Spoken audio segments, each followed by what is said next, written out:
Yo, what's going on, guys? Your boy Reed here back on the Madden 16. Today we got the next play out of the gun wide trips tight end slot. If you guys haven't seen the other videos, definitely check them out. And if you haven't seen the original Carolina Panthers offensive playbook, we got the text document in the description below. So definitely go to the description, and then you got the Carolina Panthers playbook right there. It's got a nice little link, and you guys can go see the original version. This is an update. I'm adding a few formations and all that good stuff. So once again, this is in the Carolina Panthers offensive playbook, and it's in the gun wide trips tight end slot. We're gonna come out and play strong flood. If you guys don't know how to run a strong a flood concept, you're gonna learn today. You're gonna learn real good. So we're gonna come out in strong flood, pick a random play that's gonna be man and zone. And I want to show you guys the last time I ran this. Usually you're looking at your A receiver, you snap the ball, you're immediately looking at the flat. If the flat is open, which it is, we're hitting the flat. Okay, you see this guy, number 51, is moving up, so we got the flat open underneath. See, there's absolutely no one there. We snap the ball, no one is there. This is where we make the decision to throw it to the flat. No one is here. We don't see anyone moving towards the flat, so we're going to hit the flat. And because of that, we're going to be able to rack it for a whole bunch of yards because no one had any time to get to him yet. So the quicker you can get to the flat, the better. Okay, because if you wait too long, if you wait till right here when you throw it, he's not going to get this ball until he's next to the sidelines. And by then, this guy is going to be able to either pull, this guy's going to be able to pull off, or this guy's going to be right about here, and then you're not going to be able to rack it at all. So the quicker you get it off to him, the better. Okay, so that's what the play looks like. You snap the ball, you're looking at your A receiver, then you're looking at your RB, then you're looking at your X, then you're looking at your Y, and then you got a one-on-one situation with B if that's happening. And you know what? Yeah, I probably should switch my B and my X receiver because you definitely want your big guy to be your B receiver and you want your quick guy to be your X receiver. So I'm actually going to switch that right now because that makes much more sense. The guy that's streaking, you always want to have your big guy there. That way, if you got a one-on-one situation, just like in the video I told you guys yesterday, and I'm sure you guys know, more than not, they really do come down with the one-on-ones this year. You really got a double coverage to stop anything crazy. So let's go ahead and put Ted Ginn over there because he's the fast guy. Random play. So let's just go ahead and snap the ball. We see the flats are open. We're hitting the flats. Okay, so we're gonna get a nice gain of about 3 or 4. And that's all there is to that. So let's go ahead and run the play a few more times. Snap the ball. This time it's man coverage, and I know he looked open, but that's man coverage, and you really don't want to hit the flat man coverage. And I'll show you guys why right now. Okay.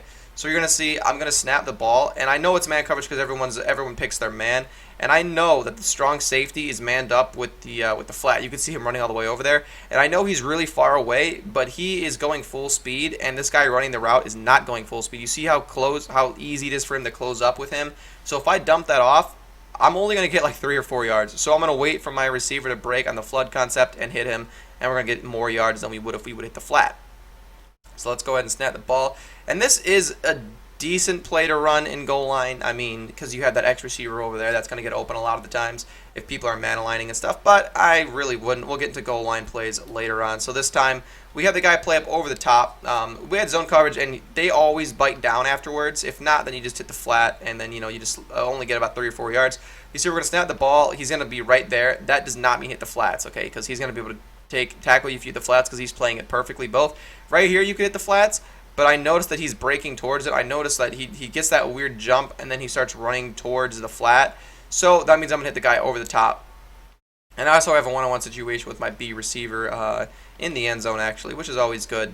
So let's go ahead and snap the ball. And this time I'm just going to show you guys that you can make this read too. I'm going to hit my X receiver over in the middle of the field. That's going to happen sometimes as well. But I don't really look at him. I'm usually looking at my flood concept over there. And if everyone is like covered or if their user is over there, then a lot of the times that means the middle of the field is open. And I was trying to throw it to the middle of the field for some reason, but let me show you guys what I mean by that. If they're coming out in zone coverage, right? This is zone coverage. So if they're coming out in zone coverage, then they're going to be taking like a middle hook zone and playing this route over here. And then they're going to let someone else play the flat.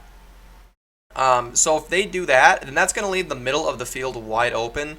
This guy. So if this guy isn't here, because if they're using this guy to help out over here, then that means that my X receiver is going to be wide open over the middle of the field, right?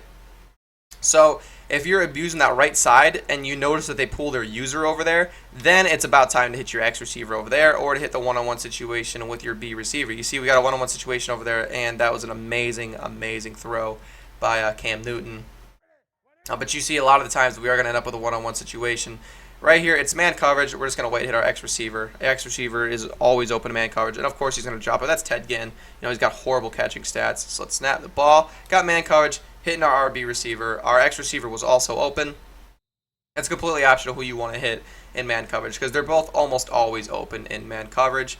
We got, oh, I'm sorry, I hit the wrong button. RB was open right there, but I accidentally hit A. Okay, I'll pause and show you guys. Just that I'm not lying. I promise you I tried to hit my RB receiver, but I'm horrible at playing and talking at the same time for some reason today. See, my RB receiver is open. I got a one-on-one situation with my B receiver, and my Y receiver was just about to go out and run his route. You could definitely block your Y receiver if you want. I usually just leave him because he's going to pick up the blitz anyways if you leave him with that purple. But if you want to block him, you can hit Y or triangle, R here, R2, and then you have a blocked running back. But whatever their routes are purple, their first read is to pick up a blitz if they have to pick up the blitz.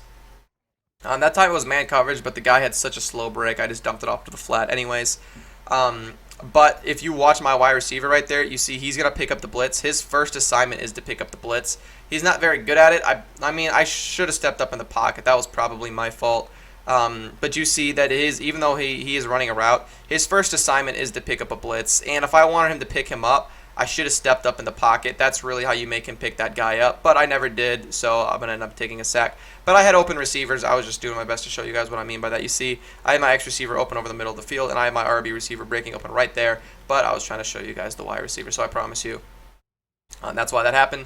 So let's go ahead and snap the ball again. We got man coverage hitting our RB receiver as he breaks, and that's really it. There's not really much else to the video. Actually, let's try a one-on-one situation. Let's see what our luck is. What do you guys think? It's not a one-on-one situation, so we're not going to hit it. We're going to hit our X receiver as he breaks, and boom, we're getting a nice amount of yards. And that's going to be it for the video, guys. So if you guys liked the video and you didn't know how to run a flood concept, now you know.